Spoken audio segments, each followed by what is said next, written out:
What's the worst case you've seen of someone trying to play the victim when it was all their own fault? Story 1.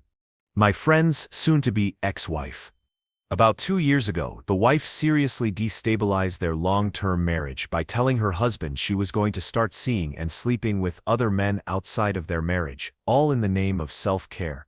They had been seeing a marriage counselor who advised them both to prioritize personal self-care, but the wife took it in a very different direction. She told him that if he didn't allow it, he was being controlling and that she would leave him. She also refused to share any details about who she was seeing or where she was staying on her nights out.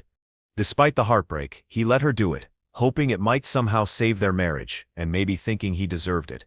She dated around for the next couple of years, often spending nights away from the house and leaving him alone to raise the children. She even encouraged him to find a girlfriend, insisting that was part of being polyamorous. He tried for a while but wasn't really interested, until he eventually found someone. That's when she immediately started playing the "you're cheating on me" card, along with "you're abandoning your family" and the "I'm the victim" card. When he reminded her that this whole situation had been her idea, she ramped up the control, monitoring his every move almost minute by minute. After months of emotional distress, he finally left her. He continues to take care of the children, paying the bills and the mortgage, while she remains in the house working on legally separating from him. Whenever he talks to mutual friends and acquaintances, he finds out she's been vaguely accusing him of being abusive and manipulative, of abandoning his family, and of running off with some woman to dodge his responsibilities. She claims she doesn't know what she did to deserve this. She's even tried to convince his own family that he's a terrible person, all while she continues seeing her boyfriends on the side throughout the entire ordeal. Before we continue, do us a quick favor, smash that like button and subscribe to support our channel. Story 2. I was in a crowded parking lot, driving around looking for a space. There was one car ahead of me. The car ahead of me stopped, so I stopped as well. I'm not sure why she stopped, because there were no empty spaces and no one was pulling out, but whatever. Then, before I even had time to react, her reverse lights came on, and she came quickly backwards towards me. I didn't even have time to honk. She crashed into the front of my car, got out of her car and started yelling that I hit her. When officers arrived, she was crying and shaking and complaining that her neck hurt, and shouting angrily at me for slamming into the back of her car. Thankfully, 2 people had been walking through the parking lot when this occurred and told the officer what really happened. Later, the driver of the car that hit me tried to tell her insurance company that I knew the witnesses and that's why they lied. I didn't know the witnesses, by the way.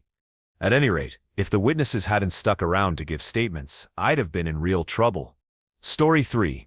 I was drugged and aided by one of my religious leaders at about 20, and to help me cope with it, I started seeing a therapist and made a dedicated journal to all these dark thoughts, where instead of trying to tell myself I'm okay, life's okay, yep, it didn't happen, I'm fine, I could write all the deepest, darkest crap my brain was thinking.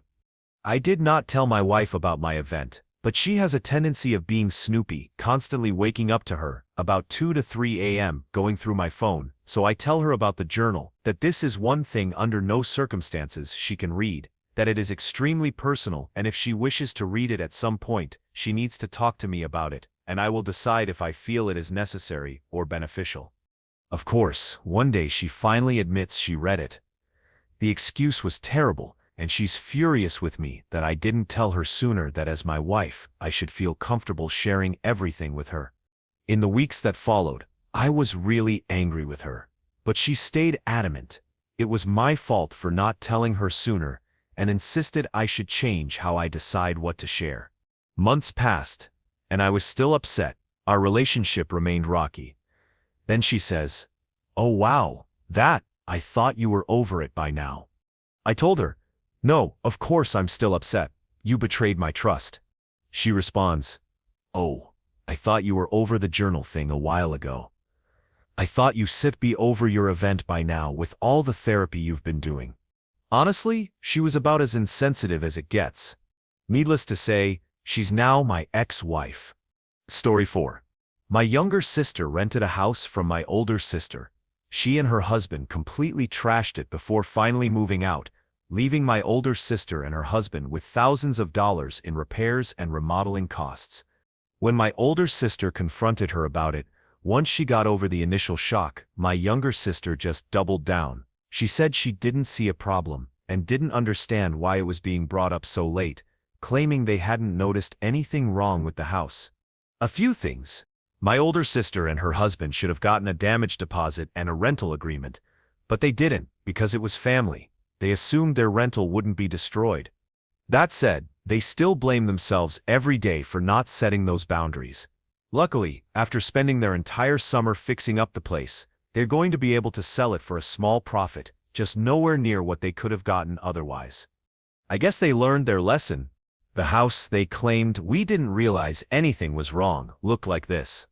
The lawn hadn't been mowed all summer. They let their 2 dogs and cat pee and poop all over the house. Mold had grown so badly around the toilet that it had spread onto the seat itself. The carpet in the master bedroom was so covered in animal hair that when we moved the bed, the carpet underneath was a completely different color. This was typical throughout the rest of the house. Pee stains and animal hair everywhere. I'm not even sure anything was ever vacuumed or professionally cleaned. They had a box fan blowing over the cat's litter box, but the whole house reeked of urine and feces because they never cleaned it. There was a pile of melted dog feces dumped from a bucket in the yard next to the trash cans. Trash was everywhere. We counted 34 empty water bottles scattered around their bedroom alone, along with heaps of full trash bags piled downstairs. My brothers and I helped Dad move my younger sister and her husband out of that house and into their apartment. It was the second grossest place I've ever been in my life, the first being the home of a mentally ill 86-year-old woman who had 16 cats. One of my brothers nearly vomited just walking past the melted feces. My other brother walked into the house and said, "I need to pee. Should I use the bathroom, or can I just go anywhere?"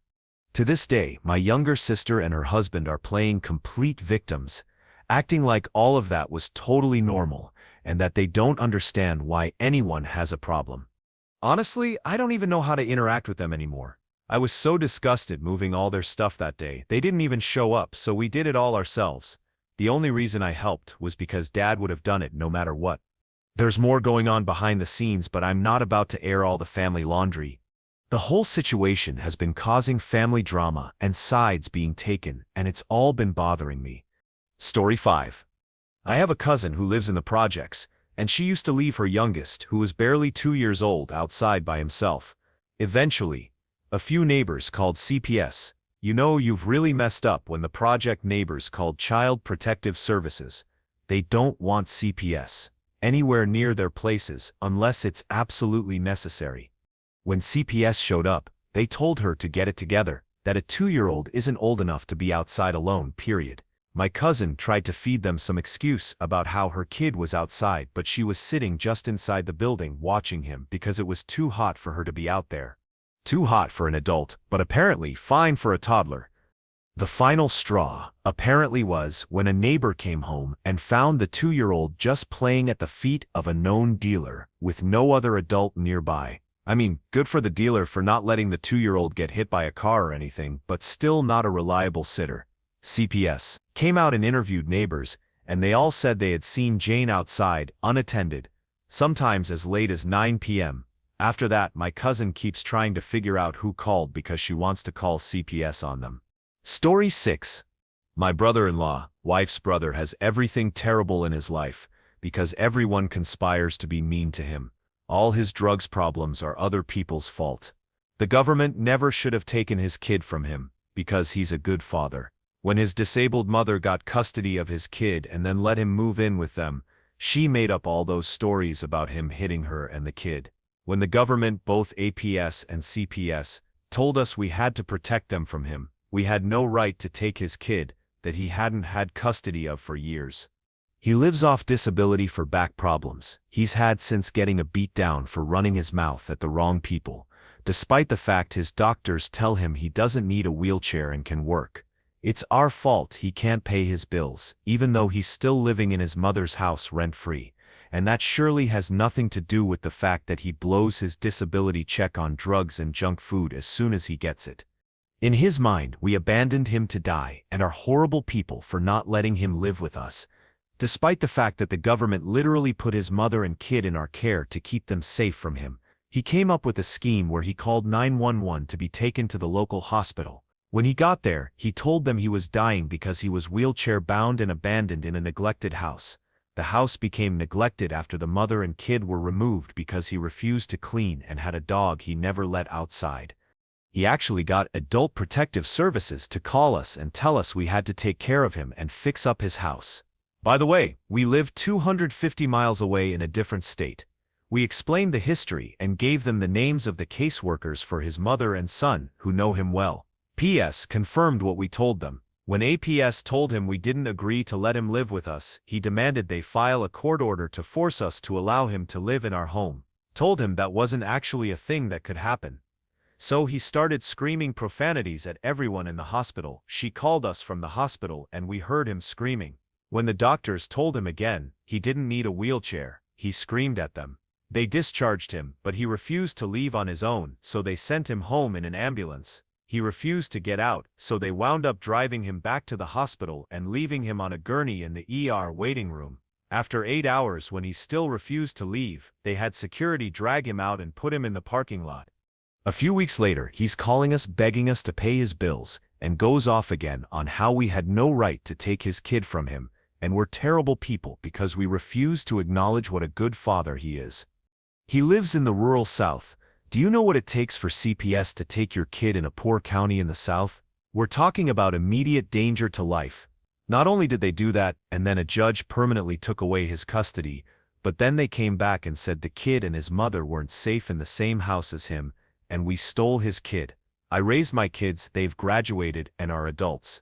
I have zero desire to raise another kid, let alone one who has significant emotional issues from being abused. But guess what? I am. Because I'm not a total piece of crap, and I can turn my back on them. But in my brother-in-law's eyes, this is all a vast conspiracy to spite him. Story 7. I am so glad when I see these questions, because I can talk about my sister. She has always been a loose cannon, creates chaos wherever she goes, constantly playing the victim, and thinks the world owes her everything. Anyway, one day she calls my mom, claiming that the place she's staying at is a cult. Weird, right? But we didn't ask too many questions, and that turned out to be a mistake. She also said she'd been sexually assaulted by someone and that he was following her. And, I mean, who's gonna question something like that? You just don't. Then she starts saying she's being watched by some strange government agency. Like what even? After all that, my mom says she can stay with us temporarily. My sister sets a firm boundary: 2 weeks, max. Okay, fine. For context, my mom and I were living in a small apartment with just 5 rooms, a kitchen, a weird little 10 by 10 space, a bathroom, my mom's bedroom, and my room, which was actually the living room. So, yeah, we basically had no space. On top of that, my mom had no money. She could just barely cover rent and food, and that's with me chipping in whenever I could. But still, family is family. So even though it was tight, I didn't mind sharing my room with my sister for those 2 weeks. She shows up and immediately says she has no money, but she wants a job that requires taking the turnpike to a major city, so my mom gives her a change jar strictly for tolls. It should have been about $5 a day, tops. Within a month, my sister had used up about 80% of that jar. She wasn't just using it for tolls, she was dipping into it for gas, bills, food, basically anything and everything. Crappy? Yeah, but whatever. Nothing to call the constable over? Then she says, I still haven't found a place to live. I need 2 more weeks. Okay, fine. But we tell her that if she's staying longer, she needs to start helping out with bills and basic expenses. She flips, throws a fit, says the entire family hates her. Whatever, maybe she's just being dramatic. So, my mom gives her some leeway on the bills until she feels more financially stable. Then, out of nowhere, my stepdad passes away. It was sudden and unexpected. Now, my sister never even liked him, so her reaction is basically, whatever, he's dead, and… Meanwhile, my mom is devastated. This was her best friend, her partner, and she's completely heartbroken. 2 days after he died, My sister walks into my mom's room and says, "Mom, you should go into a mental hospital. You're having a psychotic break." Excuse me? She said that because my mom had been crying non-stop since she got the news. Obviously, who wouldn't? Her husband just died. Then my sister decided to invite her kids to come live with us. Her 12-year-old daughter and 9-year-old son. No warning, no discussion, just, they're coming. Where exactly are we supposed to put them? Who's gonna pay for them? She didn't even ask. Then, to top it off, she posts something on Instagram with a reference to me, being the youngest, commented, "Lol you." Like I always do whenever my siblings post anything remotely sexual. It's just a running joke between us. We all laugh, and it lightens the mood. It's never meant maliciously. But suddenly she snaps, starts being incredibly nasty to me, telling me that my niece and nephew hate living with us because of me, that they don't like me, that I'm making our mom's life harder, and on and on. All because of that one comment. Eventually, all hell breaks loose. My sister starts screaming and fighting with my mom, saying the nastiest things, refusing to leave, and just completely losing it. She's hitting things, throwing stuff, threatening to off herself, saying everyone hates her, and blaming my mom for her hard life. Like, what? It was total chaos. Way too much to explain in a single Reddit post. So my mom finally says, "You've been here for 2 months, haven't helped with a single bill, and enough is enough. You have to go." My sister refuses. Then she calls the cops and claims we're unlawfully trying to evict her. What? Anyway, my mom eventually just told the landlord she couldn't stay there anymore, not after everything with my stepdad, and that she was leaving. So, we all came, packed up her things, and helped her move out. I don't know where my sister went after that, and honestly, I haven't spoken to her since. She still claims the whole family hates her because of me and my mom, says we never helped her, says the house fell apart because of me, that we should done more for her, that we don't love her, and XYZ is why. She's the crappiest version of human I've ever come into contact with. My mom has been a psych nurse for over 40 years, and she genuinely believes my sister has borderline personality disorder. But my sister refuses to seek treatment. My mom managed to get her to go to therapy maybe 3 times before she quit, claiming the therapist was just trying to make her seem crazy. As for my stepdad, he had been living a couple of states away. He'd gone to be with his adult children, who were going through some rough times with drugs, poverty, and more. He was supposed to move back in with us in August, but he died of a heart attack in July. It was sudden and devastating. It's my sister. I no longer speak to. I had to cut ties for my own peace. But my mom? She and I have a bond that nothing can break. I wouldn't trade her for the entire world. My sister believed the place she was living before was a cult, just because the people there tried to make her go to church on Sundays. When we told her that didn't make them a cult, she completely freaked out. She said we didn't care about her, that we weren't there to experience it with her, and so on. After that, there was really nothing more we could say. She shut down the entire conversation.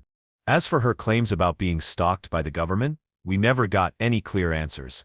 Usually, she'd just babble on until we were totally lost in her story. Story 8. My ex-husband never got a job until I literally got him one. When I got out of the military, he wanted to move to a particular town he used to live and work in, despite his current employment and me getting a really good job offer as a civilian on base. We agreed that he'd get his prior job back. He assured me he was cool with the manager, and I'd use my GI Bill to finish school and raise our son, since I'd missed his first steps being in the military. 10 months later, I had to get a job and run through my savings, and I found out from one of my best friends, whose ex-husband had worked with at the job he was assured to get, that my ex knew the manager didn't work there anymore and wasn't going to get his old job back. So, I'd given up a good-paying job for a crappy one, used up my savings, etc. I told my ex that I wanted a divorce in November, after he forgot my birthday, and moved out mid-December. Mind you, I had paid out my lease until it ran out at the end of January on the condition that he mind our dogs because I couldn't afford both apartments and a pet deposit. All I said when I left was, I wanted him to get a job and be a dad. Those were literally the only 2 conditions I ever put on us working things out. Anywho, I got the dogs back and they were malnourished. and my ex had told everyone that I was an evil jerk for leaving him high and dry. This was around 2013, and eventually every one of his friends kicked him out for not getting a job. He does have a job now, and likes to brag about things he and his girlfriend do and buy. I'm not mad at his girlfriend, but I feel sorry for her because I know for a fact he cheated on her multiple times, and for the first few years of their relationship, he chose her over our child. As in, he disappeared for 2 years and blamed me for that as well when I begged him over and over to be a dad. So, when he says I'm a jerk and only sees him as a source of child support, he's not wrong. Story 9. Not really a worse case, although I must admit, I can't remember many other cases, but my mom loves playing the victim. Examples. When dinner is ready, my mom always gets to the table later than the rest. Sometimes she's checking her blood sugar, other times something else. Me and my dad then have 2 choices, either wait until my mom is at the table as well and start dinner with the 3 of us, or fill our plates and start eating without her. No matter which of the 2 options we go for, we make the wrong one. It's either "What are you waiting for me for? You're both grown-ups, you don't need me to supervise you," or "No one ever waits for me in this household, guess I won't eat," followed by her waiting until me and my dad are done eating and then eating alone, naturally complaining that we don't allow her to eat hot food and make her eat cold food. She refuses to ever ask for help with anything and then complains that no one ever helps her. And when we offer to help, she just ignores us or says something like, "No, not like this." I could go on and list at least a dozen more examples, but you get the idea. It was never that bad, but it has gotten way worse ever since she became wheelchair-bound. She tried going to see a psychologist, but stopped after a while. Anytime she was offered help, she either refused or stopped going after a couple of sessions. Story 10. Oh crap, I have a good one. In middle school, this kid would constantly bully me. It got to the point where most of our class hated him because I was nice to everyone and considered one of the popular kids. The rest of the class gave him crap and refused to include him in anything. It was to the point where a whole auditorium of 100 kids ganged up against him when he called me mentally deficient. They didn't beat him up or anything, they just called him out. Well, he didn't like it, so he decided to falsify bullying claims against me and act like I was harassing him. He did it every gym class. If he was in my group playing hockey, then he would deliberately position himself to get whacked by my stick whenever I tried to hit the ball and claim I did it on purpose. He would get what few friends he had to claim I was bullying him. Of course I did my best to avoid him, and everyone knew it. He once crushed the water bottle I had bought with what little personal money I had back then. My teachers informed the gym teachers about him, so they never believed him. Story 11. This frat bro tried to essay me when he thought I was drunk enough to not feel it. I did. I told him to stop and ran away. Apparently, he does this stuff with a lot of other girls, and I got the pleasure of physically blocking him a few nights later from S.A.ing on a small and drunk girl, let's call her D, for 3 hours straight. I called him out on it the next day, and he called me a mean person and yada yada. However, that girl came to me and told me he had been bothering her and aid her for days. She just didn't know if she could speak out about it without him retaliating or no one believing her. A few hours later, a bunch of other girls came forward to me and one decided to tell a university faculty member. It turns into a huge Title IX thing. Meanwhile, he starts talking crap about me to everyone he knows, blaming me for bringing a bunch of girls together to tarnish his name because I was insecure when he decided not to hook up with me. He says that I forced all the girls and about 20 female witnesses to make all of these different stories up, all because I was upset he didn't want to bang me. The Title IX ends up going on for months, and he gets off completely innocent. Story 12. My mother is a classic, narcissistic, gaslighting, abusive person. I spent half my life trying to prove to the wicked witch I loved her. Nothing was ever good enough for her.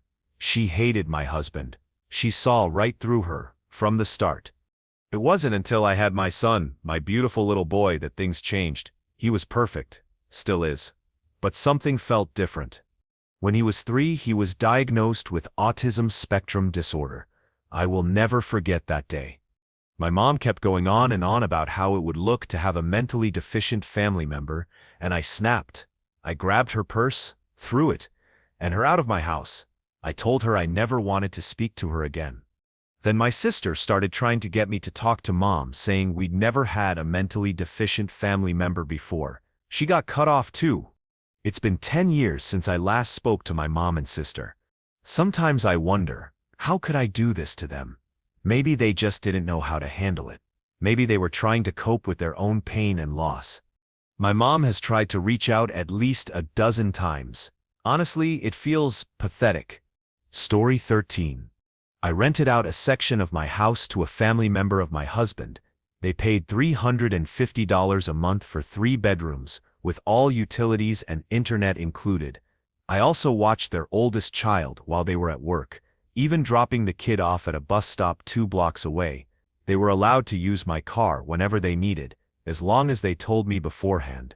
But they never cleaned, rarely cooked, and got annoyed whenever I had guests over. Their child bullied mine, and they did nothing about it. I caught them talking about me behind my back multiple times, criticizing every little thing I did. Eventually, things blew up.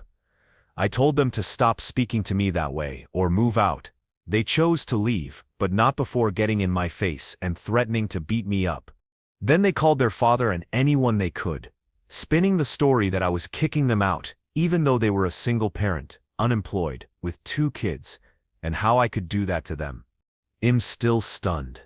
All they had to do was treat me with respect, and we would have been fine, but apparently that was too much to ask. Story 14. An employee was being fired for a multitude of infractions at a coffee shop. He had been caught by management calling customers things like dumb fool and stupid jerk under his breath, and several customers had also reported the behavior. He was constantly late, or would leave early or beg others to cover his shift. Instead of restocking or cleaning the area during downtime, he would take out his drumsticks and practice, which annoyed the other employees and customers. During inventory counts, we noticed whole pallets of sandwiches or baked goods were missing, as well as bottled drinks, etc. We were mysteriously out of huge 5-pound bags of the espresso roast. The numbers were not adding up. He was subsequently fired after being caught bad-mouthing a customer while a visiting manager was also in the cafe. The guy didn't know it. The guy blamed all the issues on everyone else. Late to work turned into I missed the bus or my roommate forgot to wake me up in time. Leaving early turned into, well, I got a call for a gig. There was a concert I wanted to see. Mess food missing turned into I didn't have money to eat, and it's the company's responsibility to ensure I'm fed while on the clock. Mine calling customers names turned into they misunderstood me. Management said what part of calling a customer a stupid jerk is a misunderstanding, followed by not my fault, they're so sensitive. All this dude's problems were blamed on everyone else, and all his issues and situations in life were blamed on everyone else. Us employees stopped inviting him out, because at bars he would order drinks and tell the bartender one of us was covering and skip out or leave rapidly before the check was presented to us. He would also walk around tables when people got up to dance or talk in a group and sneak sips from their unattended drinks. He was an all-over crappy person. Found out after he was fired from our store he was hired by a Starbucks in the mall, who failed to call for a reference or check even though our store was listed as a previous place of employment. He was caught stealing money and food from there too. Story 15. Sometimes my children ask me why they've met my mother but never met my father. I tell them he died a long time ago when I was a kid. In reality, my dad used to be an abusive drunk, and my mother had to kick him out because he used to beat on us kids. We used to spend weekends at his new house, but around the time I turned 10, he told my mother to stop dropping us off and gave her a shoebox full of all the pictures he had of us. We tried calling him on holidays every now and again, but he finally just told us to stop contacting him altogether. Last year, my mother passed away and he decided to reach out to me and expressed he had changed and wanted to make things up to me. I told him it was okay. I filled him in on how I was doing in life and sent him pictures of my children, but I expressed I was already a man and didn't need a father anymore, but he was forgiven for the 20-year absence. He then proceeded to tell me that I'm horrible for pushing him away and abandoning him, that he was dying and just wanted to fix things. So, I just explained to him, it's already forgiven, but he abandoned me, and I had no time for his foolishness. I wish things would have been different, but he's too much of a bad influence to allow in my children's lives. Story 16. A local business owner, also a friend, asks several of us regulars to invest in his new venture in Atlanta by buying shares. I bought in, fully aware we wouldn't see a return for at least 3 years, but the guy could sell religion to the Pope. We took losses the first 2 years and finally broke even in the third, just as expected. But then, in year 4, he shuts down the Atlanta store and opens a new one in another town, except this time he claims he's doing it all with his own money. Yeah, right. What he's really doing is funding it with the inventory and proceeds from the Atlanta store. Now he's got a shiny new house, new cars, and the whole setup for this next venture. All built on the backs of the people who believed in him the first time around. He's shocked to the core, and hurt, I tell you, hurt and disappointed when all the shareholders took him to court. The original store and the Atlanta store were closed. Those bridges he well and truly burned. The final store has changed its name but appears to be going strong. No way in heck will I name the business diet. I don't doubt for a second that while we smaller potato investors were ready for a long court fight, the owner would have no qualms about bringing a defamation suit against me in a heartbeat. Sometimes, karma is just asleep at the wheel and you have to accept it. Story 17. My roommate kicked himself out of my condo. I didn't know this before he moved in, but he turned out to be a pathological liar and attention and pity seeker. He fabricated and gossiped all kinds of stories that were easily proven false, and then he'd backpedal and lash out if caught. I was very uncomfortable with it and privately started making mental plans to give him his 30 days notice at the end of his lease 4 months away, but hadn't told anyone. Well, one day I got some text messages from some mutual colleagues asking if it was true that I was kicking him out today, and I told them that this was the first I was hearing of it. It turned out that roughly after the 3rd or 4th time that I caught the roommate in a major lie, he noticed that I wasn't as friendly with him anymore, and he started spreading a rumor that I hated him now and that I was going to kick him out and make him homeless. He went complaining to all of the prettiest ladies of the gossip mill at work about how he was getting kicked out that night, and the rumor traveled quickly in a circle back around, and he got tons of attention. So that night he comes home from drinks with his gossip entourage and starts yelling at me about how he'd heard that I'm evicting him and demands to know if the rumor was true that I was going to kick him out that night. I told him no. I had no idea what he was talking about. He starts ranting about how gossip gets around and continues accusing me. I tell him directly that I don't know what he's talking about because I wasn't planning on evicting him that day and I had never talked to anyone about evicting him, but I was upfront about my intention to give him notice at the end of his lease. He starts yelling about what date and then cuts me off and gives himself 30 days notice from that day and starts accusing me of kicking him out before the holidays. Then he left angrily and updated his whole gossip group that he had been kicked out that night and that the rumors were all true. The next day he found a friend's couch to sleep on and another room to rent by the end of the week and increased the gossip to Billy hates me so much they kicked me out onto the street that night. So, he turned his own rumor that he created about himself into a quasi-reality. He did leave my home that day, but not because of me. My home and my life are 1,000 times more peaceful now that he is gone. Story 18. Not the worst case I've had experience with, but when I kicked my abusive ex out of my house, he started playing the homeless victim card badly. Understand, when I kicked him out, it had been 10 months after we broke up. He strong-armed me into letting him live with me when I got a better place, and he got kicked out of his friend's house. I was the only one working. He refused to watch our child while I was at work. He would get aggressive and violent if I even talked to another guy. And there were multiple cases of my best friend and only ally would have to basically kidnap me to get me away from him and keep me safe. Yeah, it was all just a really bad mess, but he started telling everyone I was this crazy horrible person, how I kept him from seeing our daughter, and how I was being mean because I was jealous. For years afterwards, everyone believed him and I lost every friend I had. Thankfully, this story got a happy ending. It's been years since this happened, and now I'm in a healthy, happy, and safe environment. I met and married an amazing human being who held my hand and had my back when I started going to therapy to heal the wounds that were left, and is the father of my youngest. My daughter is now 9 and is an amazingly sweet and strong girl, and I have an amazing group of friends who are the best support team no one could ask for. Story 19. At my old job, we had a guy whose wife worked for the same company but in a different department. She was always coming around and meddling in his business. She always had an opinion of what was going on and was perpetually displeased by everything we did. Everything was a perceived attack on her husband, and she was constantly criticizing us for things that she had no idea about. Even sending him to break 5 minutes late, because we got busy, would be enough to be put on her crap list. She was frequently late to her own area because she'd just hang around and watch us from a distance. She was taken to HR several times for this behavior.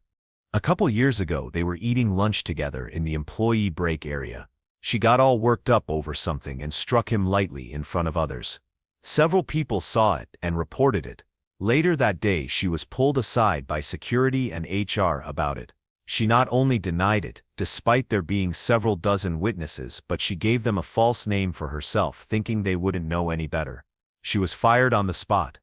Now she goes around posting all over social media and review sites, claiming that she was fired for having a disability. I've seen so many weird, completely fabricated stories from her all over Facebook about why she was fired. She goes on and on about how the company actively discriminates against employees with disabilities. She eventually convinced her husband to quit. He had a severe limp at the time, and now he's in a wheelchair. I have a feeling she has something to do with that, and she probably still plays the victim. Story 20. Man, this is still raw. I'm literally at Rhodes Airport right now. Anyways, background. My gran and my dad don't talk. He's technically my stepdad. He's a jerk and messed her over, allegedly, and he doesn't bother keeping in touch. I have gotten along with her well, so I try to make up for the disappointment. She has a terrible pension, and my aunt, whose house she lives in, doesn't treat her particularly well. Last year in October, Grandpa passed away, so I planned a trip over. I live in New Zealand, and Gran in the EU. Gran loves the sea, and has psoriasis, which apparently improves with seawater. So I booked us a week-long trip to Greece. I have never been, and she has holidayed around the Mediterranean in the past, so I asked if she had a preference, etc. She said she didn't mind, as long as the beach was nearby and the holiday was all-inclusive, so food and drinks were fully provided. I found a trip and ran it by her. She was happy, so I booked it.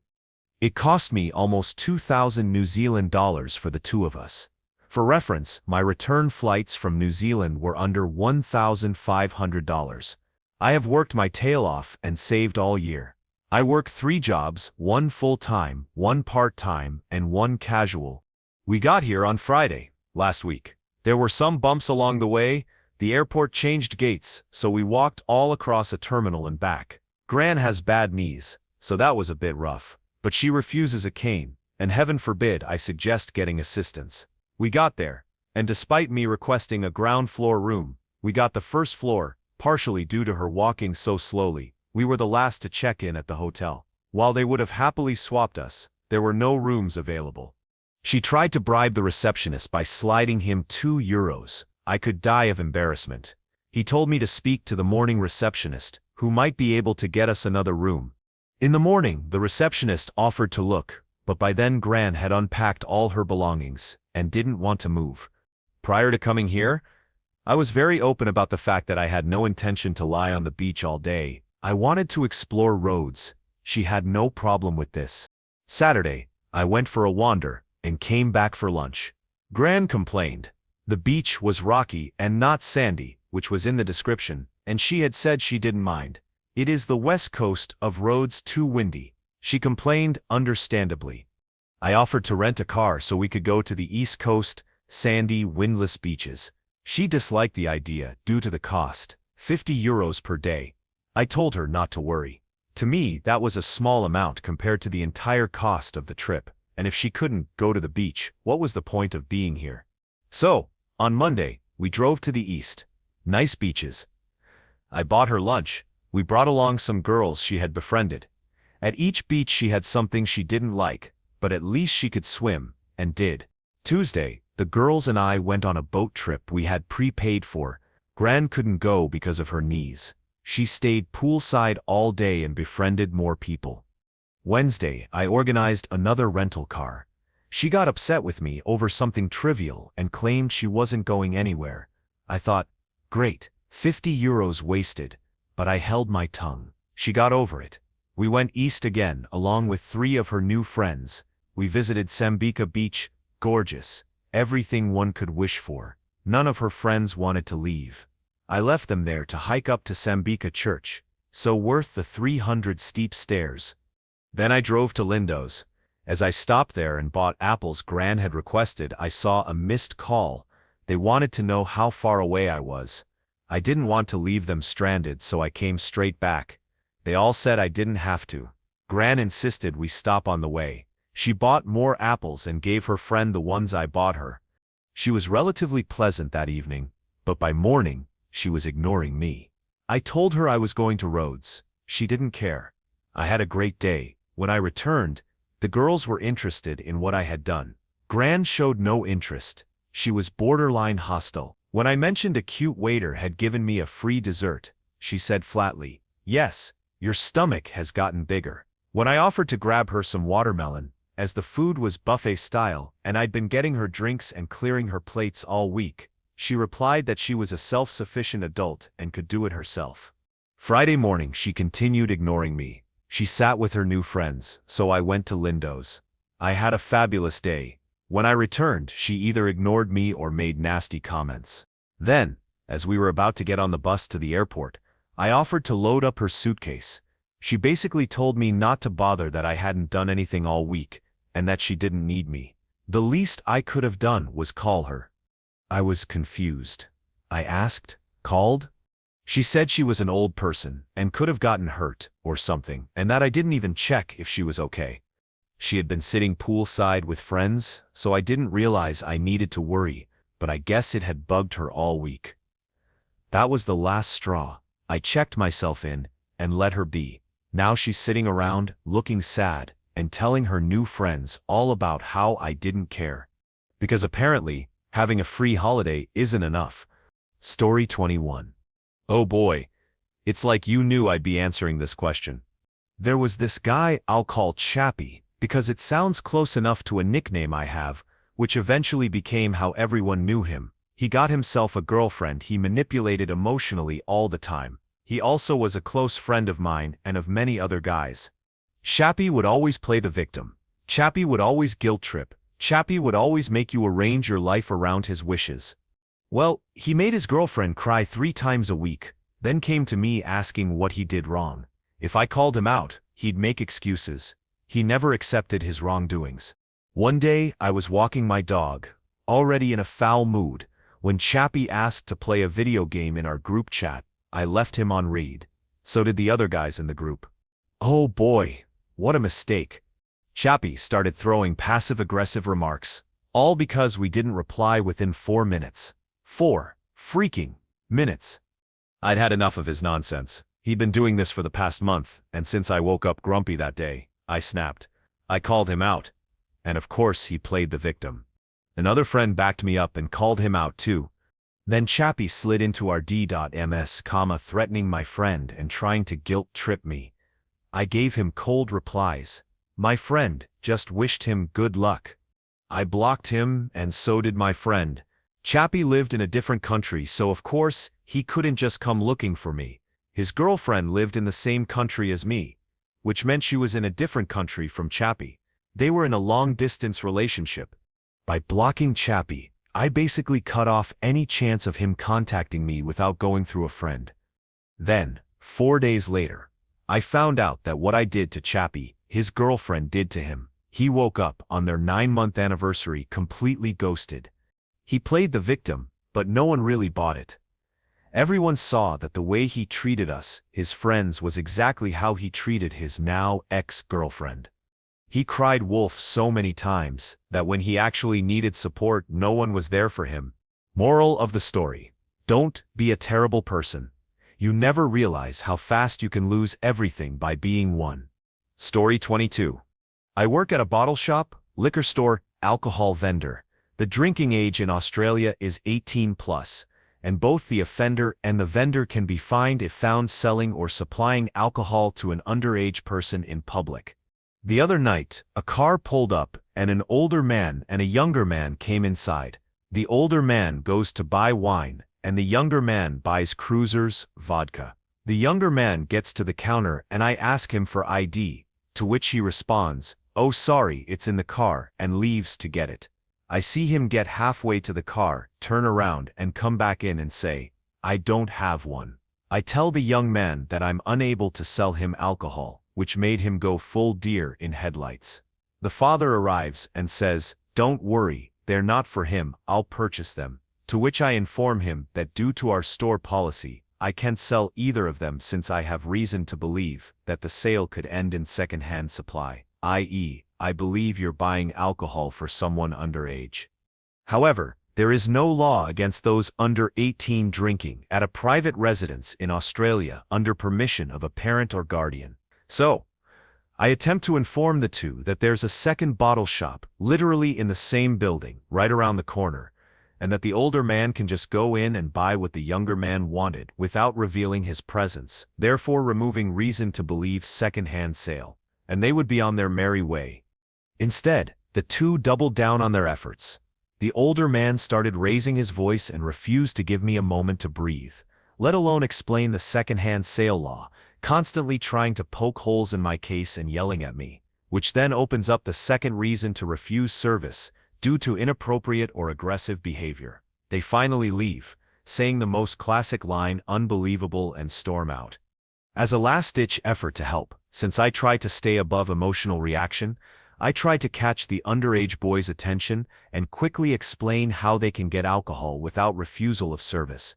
He four fingers points at me and shouts midway through my explanation, "Will this resolve the problem?" To which I pause, roll my eyes, and tell him to get out.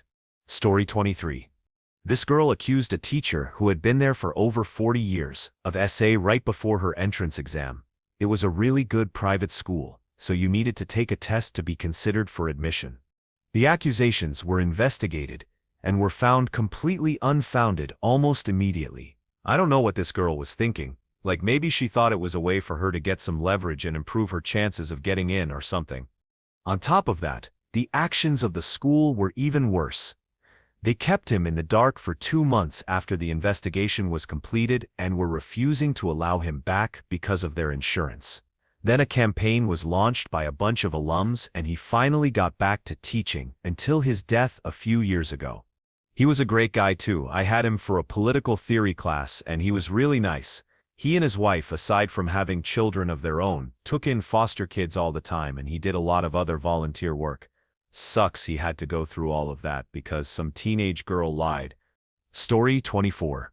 Not the worst case, but a recent one that has been annoying me. My grandma was having dinner for her birthday at a restaurant. It was just all her kids and the few grandkids. A lot of them had moved away so they couldn't come. My uncle got confused and thought she meant we were having her birthday at her house, which was over an hour away from the restaurant.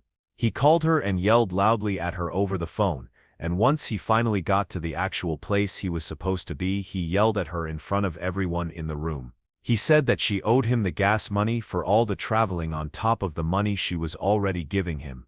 This isn't unusual for him since he's almost 40 years old and she still pays for his house and everything else. He's constantly begging for grocery money for his kids, yet he's always buying a new phone or computer or TV.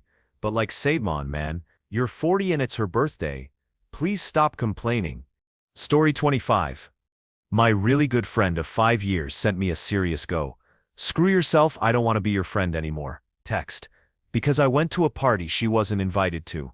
This was about 2 months ago, right at the start of summer holidays. Since I wasn't going to the same high school as her anymore, I thought, well, I don't want a possessive friend who tells me to go screw myself over one party.